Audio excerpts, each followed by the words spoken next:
future, son. Welcome to the war.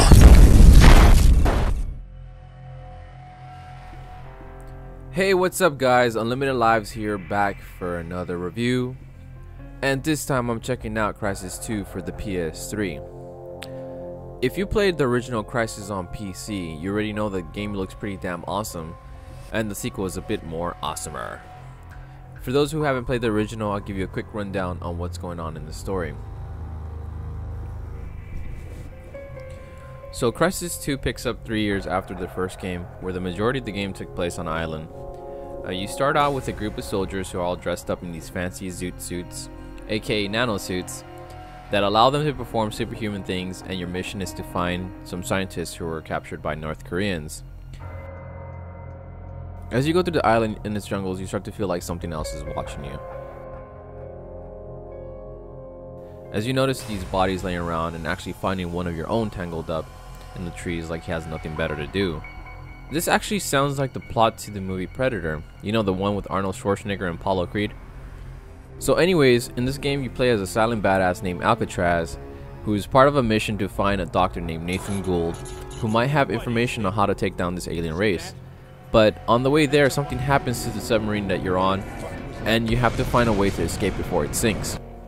When you finally get out, you see the alien ship just waiting for you and your team, and it starts shooting everyone, you black out, and then someone pulls you onto shore.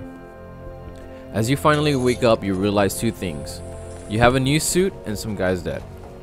The dead guy is Prophet, the team leader from the first game. Basically, he managed to pry off his suit, pass it down to you, and implanted some of his memories into your brain, and that's where the game picks up.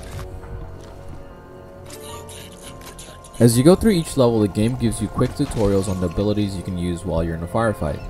There's 3 key elements to your new nanosuit, and those are armor, strength, and stealth.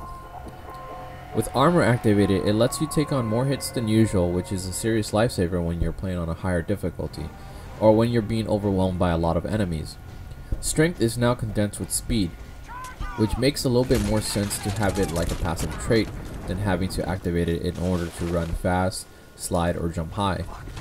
I think this was done in order for the game to be a little bit more simpler for console players. And the last thing is cloak, which is going to help you a lot in this game, especially if you want to go for the stealth assassin trophy.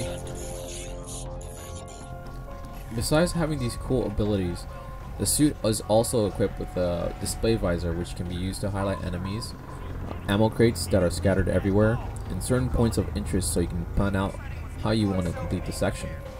I didn't use it much in the beginning, but I'm going to tell you right now that later on it becomes pretty damn useful. It will highlight everything on your radar, and it puts small icons on enemies so you can see them behind structures. Most of the weapons you pick up are customizable. You're able to do this pretty quickly too. By holding the select button, you can bring up a menu that'll allow you to equip your silencer on a shotgun, or change from an iron sight to a reflex with a press of a button. You can also upgrade your suit to get different skills, but the problem with that is that you can't have them all active. You can only select one from each category. What I like about this game is that it has all these options.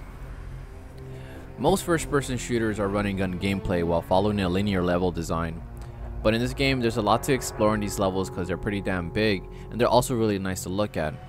The first Crysis was known for having a sandbox type of gameplay, and even though you're a bit more constrained in New York, it still feels like it's a sandbox game in a way. I say that because you're still able to choose on how you want to complete each level, depending if you want to use stealth to avoid your enemies or just head into battle like Rambo. Crytek did an excellent job at making this game run properly on the PS3. I'm sure the development staff had a quick laugh with that first trophy that you get. The Crysis 2 multiplayer takes on most of the things that the Call of Duty franchise has already established for their online modes. A lot of people are going to be familiar with it, and I don't think it's something people would dislike.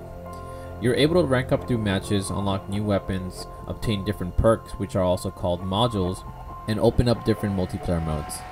There's about 12 maps you can play on, while you pick through 4 different classes in the beginning of the match, with the addition to unlock the option to have custom classes.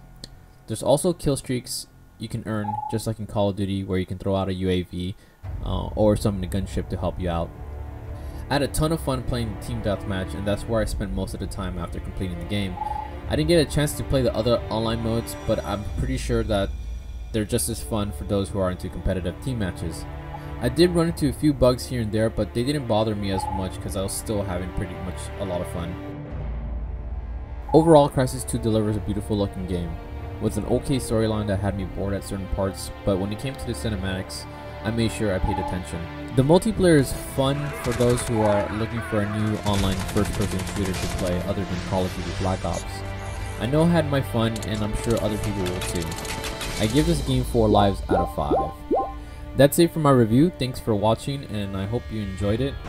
Make sure to check out Got Game on Facebook and Twitter, and I will see you next time. Going down.